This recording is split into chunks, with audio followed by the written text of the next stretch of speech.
What if I told you humans were never alone? Just 50,000 years ago, there were 5 other human species living on this planet: Neanderthals, hobbits, and more. And yet, we are the only ones who survived. Why are we the last humans standing? Let's uncover the brutal truth of human evolution. Millions of years ago, long before any city was built, before any god was worshipped, and even before fire was mastered, the earliest ancestors of humanity walked the hot African grasslands, small, weak, and mostly defenseless creatures that looked more like upright apes than anything we'd recognize as human today. These early hominids, called Homo habilis, were the very first members of our great family line, and even though they were short and hairy and had small brains, something incredibly important was beginning to happen inside their skulls, a tiny spark of intelligence that no other animal had. They started picking up hard stones and smashing them together to create sharp flakes, and even though those stone flakes were simple, they changed everything forever.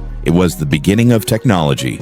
The first time a creature on Earth changed the world around it on purpose. Their brains were still not even half the size of ours, but compared to the monkeys and chimps around them, they were geniuses. They could cut meat, fend off predators, and shape their environment in a way no creature had done before. This was humanity's first baby step in a long journey of millions of years, and Africa was the cradle where it all began. Generations passed, climates changed, and out of these simple toolmakers evolved a new and far more powerful species, Homo erectus. These early humans were taller, stronger, and far smarter. They didn't just use tools, they started mastering the flames. For the first time in history, a living creature could control fire, cook its food, warm itself in the cold nights, scare away predators, and turn darkness into light. Fire became the heartbeat of early human camps at night, and around that warm glow, their brains continued to evolve.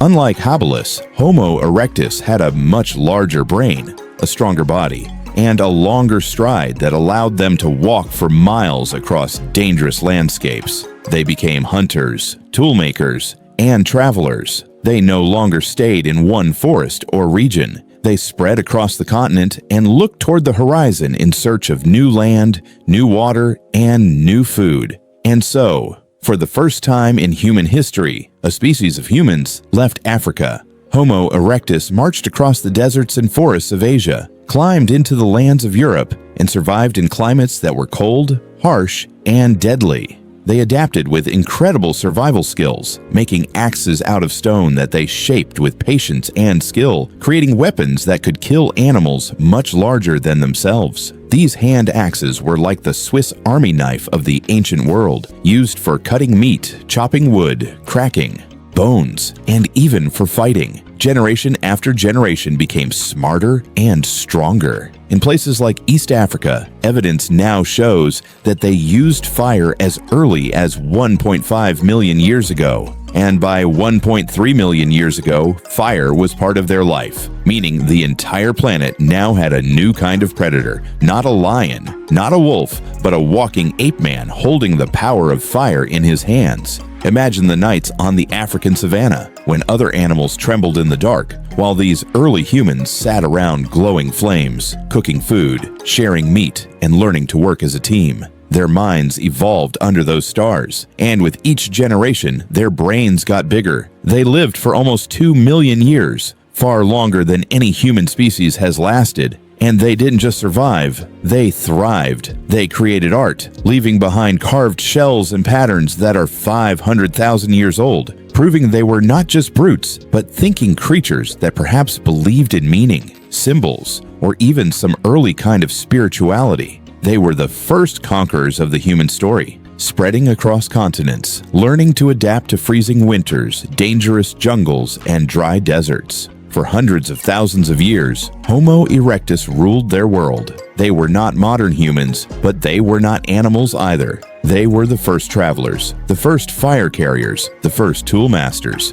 And while Homo habilis remained limited in Africa, erectus stepped far out, becoming the ancestor of many later human species around the globe. Their success laid the foundation for the rise of everything else in the human story, including Neanderthals, Denisovans, and eventually us, Homo sapiens. This is where the story of domination, intelligence, and migration truly began, with a species that refused to remain small and powerless. They walked upright, stared at the horizon, and pushed forward into the unknown with fire in their hands and survival in their blood. This was the beginning of human power. As thousands of years turned into hundreds of thousands, the world slowly started to fill with more than one type of human being, and this is the part of our story that most people today simply cannot even imagine. Earth was once a planet of humans, not human. While Homo erectus was still roaming Africa and Asia with fire in their hands and stone axes in their belts, another branch of humanity began to rise, a species called Homo heidelbergensis. Taller, broader, and with an even larger brain, they wandered through East Africa, the Middle East, and deep into Europe, hunting massive game and learning to survive in colder climates with simple shelters made of wood and animal skins. They hunted in organized groups, perhaps communicated using primitive sounds and signals, and passed down survival knowledge from parents to children in a way that fueled further brain growth. From one group of Homo heidelbergensis in Europe evolved a brand new species that would become legend, the Neanderthals. Stocky, muscular, and absolutely powerful, the Neanderthals were built for cold weather, with short limbs to preserve heat and massive strength for battling the Ice Age environment. They lived in caves, crafted stone tools, hunted giant animals like woolly rhinoceroses and bison, and may have even worn clothing made of animal hides stitched with bone needles. They were not dumb brutes. Their brains were actually bigger than modern humans, but their minds were more focused on smell, vision, and physicality rather than abstract thinking. Meanwhile, on the other side of the planet, on a small island called Flores in Indonesia, evolution did something completely different. A group of humans became trapped and began to shrink over generations until they were only about 3 feet tall. These were Homo floresiensis, also known as the hobbit humans. Despite their small size, they made stone tools, hunted local animals, and lived for tens of thousands of years in complete isolation, proving that human intelligence doesn't depend on height or strength. Around the same time, somewhere in Africa, another strange species called Homo naledi lived in hidden caves. Their bodies were a mix of primitive and advanced features, curved fingers for climbing, small brains like early humans, but with legs and feet made for walking long distances. It seemed like evolution was experimenting with humans everywhere, some becoming giants of strength like the Neanderthals, some becoming tiny survivors like the hobbits, and some returning to tree climbing habits in deep African caves. And then, deep in Africa, something extraordinary began to evolve, something that looked very similar to us, yet was not quite modern. These were the earliest forms of Homo sapiens, living around 300,000 to 350,000 years ago, with growing intelligence, tool-making skills, and perhaps the first sparks of art, music, and spoken language. At this point in time, if you could fly across the world like a time traveler, you would witness at least 5 different kinds of humans living at the same time. Homo erectus in Asia, the muscular Neanderthals in Europe, the island hobbits in Indonesia, the primitive Homo naledi in African caves, and the early Homo sapiens also in Africa. Imagine standing at a river in Europe, watching a family of Neanderthals sharpening their spears and planning a hunt, and then traveling south to see Homo sapiens trying to communicate with small words and painting with colors made from crushed rocks. Imagine walking into a cave in Indonesia and seeing a completely different species of small humans cooking a small deer over a fire. And none of them knew the others existed. This was not a world ruled by a single type of human. It was a planet of multiple human nations, some of them powerful, some tiny, some smarter, some stronger. There may have even been encounters and clashes between them, brutal fights, interbreeding, sharing of fire, or stealing of tools. Some groups may have looked at others as strange creatures or even monsters. At this stage of evolution, humans were not standing in a straight line of progress. They were scattered like branches of an ancient tree, each branch trying to survive in its own harsh environment. And the most incredible part is that all of these species were human. They walked on 2 legs, cared for their young, buried their dead, and experienced fear, hunger, pain, perhaps love and loss just like we do. The Earth was alive with different kinds of humanity, and for more than 100,000 years, they coexisted in a complex, chaotic, and incredible world filled with survival, migration, and daily battles against nature. But evolution does not favor strength or size alone. It favors the ability to adapt, cooperate, and innovate. And soon a new chapter would begin as one species started to outthink all the others, forming language, art, and larger groups. That species was Homo sapiens, and it would eventually rise to conquer the entire Earth.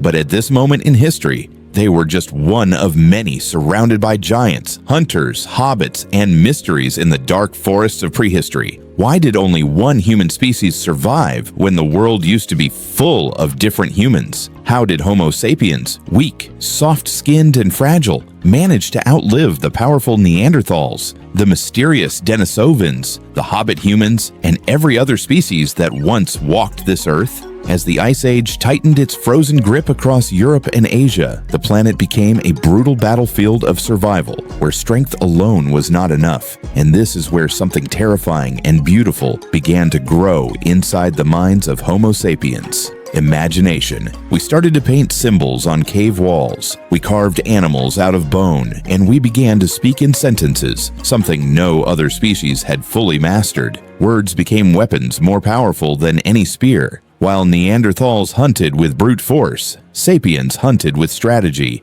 communication, and planning. Could it be that the most dangerous predator in history was not the lion or the saber-toothed cat, but a small human with fire in his eyes and a story in his mind? Our brains allowed us to form larger tribes, share ideas, warn each other of danger, and teach our children how to survive even better than we did. We invented myth, religion, and belief, ideas that could unite hundreds of people under a single cause.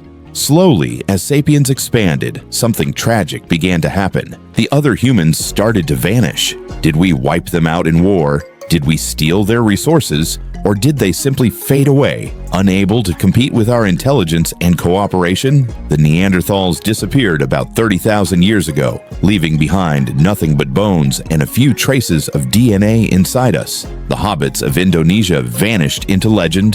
The Denisovans left us only a finger, bone, and a distant memory in our genes. Was it destiny that only one human species would conquer the planet? Or was there a darker truth hiding under our history? That Homo sapiens didn't just survive, we dominated? And now, here we are today. 7 billion humans across the planet. One species that controls fire, electricity, machines, and even space. We build cities where forests used to stand. We fly in the sky like gods. And no other human species remains except us. But deep down, our blood still carries echoes of those ancient relatives. What if things had been different? What if Neanderthals had survived? Would we be sharing cities with them or fighting them in wars? Would there be Neanderthal Olympians, Denisovan engineers, or hobbit professors teaching in universities? Or did evolution choose only one path? Us? The rise of Homo sapiens is not just a story of survival. It is a story of takeover. We didn't just exist alongside other humans. We outthought them, outplanned them, and eventually replaced them. By 30,000 years ago, this world that was once full of many different kinds of humans became a world of only one. And that leads to the biggest question of all. Now that we are the last human standing, what will we evolve into next? After the other human species vanished and Homo sapiens remained the last humans on Earth, a new chapter of domination began, one that would reshape the entire planet forever. The question now was not about survival against other human species, but how far and how fast this one species could spread until there was nowhere left untouched by them. From the forests of Africa, small groups of Homo sapiens began to migrate in all directions, crossing rivers, deserts, and coastlines with the confidence of a species that had no equal. They reached the Middle East, then Europe, then Asia, and each group adapted to the harsh lands they found, making weapons from bone and stone, learning to fish, learning to carve wood, and inventing new ways to hunt animals far bigger and stronger than themselves. They crossed frozen land bridges into new continents like North America, becoming the first humans to see herds of giant mammoths and saber-toothed cats. They traveled along coastlines and created the first boats out of logs and animal skins, exploring islands nobody had ever seen before. The entire planet turned into a living map of migration trails left behind by our ancestors, and with every step they took, their brains grew even more complex. They learned to work together in larger tribes, created rules, shared food, and protected each other, turning cooperation into a powerful weapon. Different tribes developed different languages, different styles of clothing made from animal skins, and different traditions for hunting, dancing, or burying their dead. Fire circles turned into camps, and camps turned into small villages. They started planting seeds in the earth, realizing that they could grow their own food instead of always roaming. Was this the moment when humans stopped being hunters and started becoming settlers? They domesticated dogs from wolves, turning wild predators into faithful companions around the fire. They discovered how to shape clay into pots, how to grind grains into flour, how to store food for winter, and slowly, the hunter's spear turned into the farmer's tool. The earth became filled with new sounds: the chopping of wood, the pounding of grain, the laughter of children learning to speak new words, and the cries of people building the first walls around their settlements. And yet, even as they built, they never stopped spreading. Some tribes climbed snowy mountains, others built canoes to cross oceans, some painted their stories on cave walls, while others carved symbols into stone, forming the earliest idea of writing. The human brain, once only used for hunting and survival, was now imagining gods, myths, spirits, and the meaning of life itself. Questions like, who are we? Where did we come from?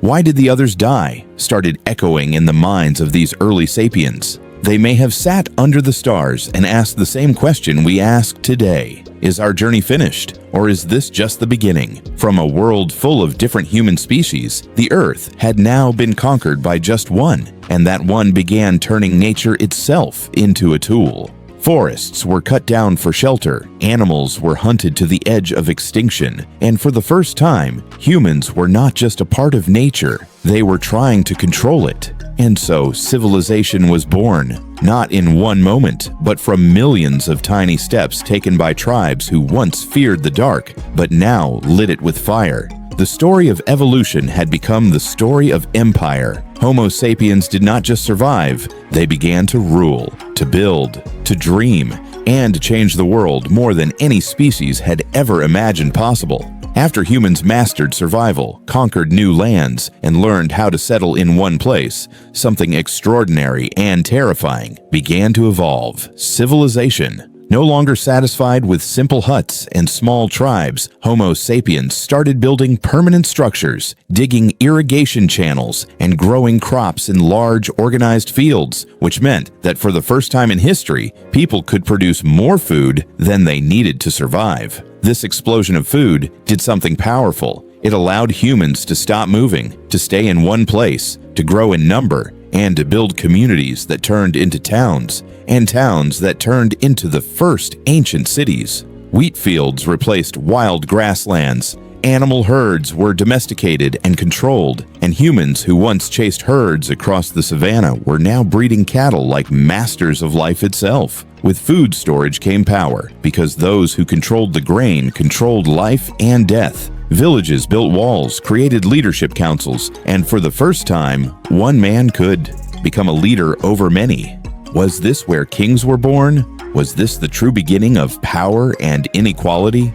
People began to divide into groups: farmers, hunters, builders, guardians, and society started to form layers, like a pyramid.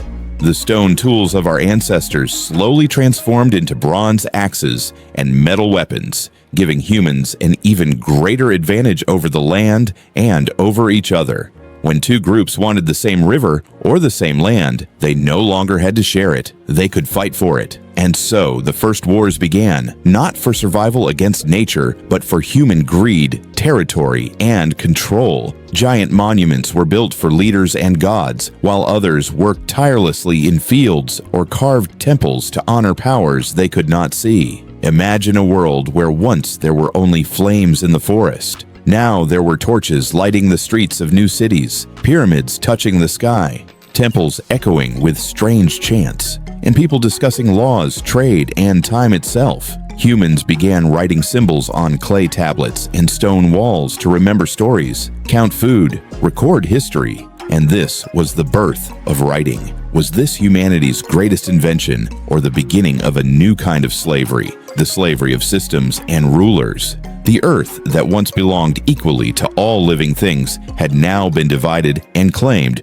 by humans who called themselves kings and priests. Humans were no longer just a species trying to survive. They became a force of nature, building early empires beside the great rivers of Mesopotamia, Egypt, the Indus Valley, and China. All of this happened because a few small tribes long ago learned how to plant seeds, tame animals, and live together in growing numbers. From stone to bronze, from hunter to ruler, humans had stepped into an age none of their earlier ancestors could have imagined. An age where the human mind, once used only to hunt and survive, was now used to conquer, organize, and dominate every corner of Earth. And so, the story of evolution had transformed again, from the survival of the strongest to the rule of the smartest, and now to the rise of human civilization that would forever change the face of the planet. And so, when we look back at this long and unbelievable journey, from small ape-like creatures chipping stone in the African wilderness to mighty humans carving kingdoms out of the earth,